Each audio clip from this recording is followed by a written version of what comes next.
এক বনে এক শেয়াল বাস করত। একদিন শেয়াল খুব ক্ষুধার্ত হয়ে খাবারের জন্য বনের পর বন অনুসন্ধান করতে থাকল একটুখানি খাবারের জন্য। চলতে চলতে সে এক ফাঁকা মাঠে এসে পৌঁছাল। শিয়ালের চোখে মুখে হতাশা। শিয়াল হতাশ হয়ে বলল, কি দিনকাল পড়ল, এমন খাবারের অভাব কখনো হয়নি। সারা জঙ্গল ঘুরেও একটুখানি খাবার পেলাম না। আমাকে মনে হয় এবার না খেয়েই মরতে হবে। জঙ্গলে খাবার নেই, লোকালয়ে ঢুকলে তো আবার মানুষরা আমাকে পিটিয়ে মেরে ফেলবে। কেউ আর হাঁস মুরগিও ছেড়ে দেয় না যে জঙ্গলে আসলে ধরে খাবো। সবাই চালাক হয়ে গেছে, কিন্তু আমি তো মহা চালাক শিয়াল পণ্ডিত। যাই আর একটুখানি সামনে। ওই তো ওখানে দূরে একটা কিসের গাছ দেখা যাচ্ছে।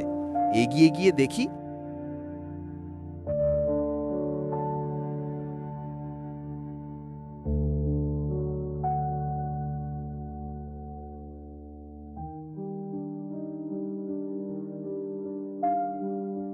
ওয়াও, কত সুন্দর আঙুর ফল!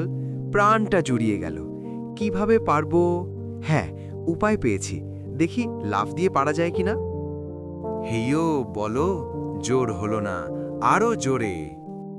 শিয়াল লাফাতে লাফাতে ক্লান্ত হয়ে গেল আর বলল, এবার দৌড়ে এসে লাফ দিতে হবে।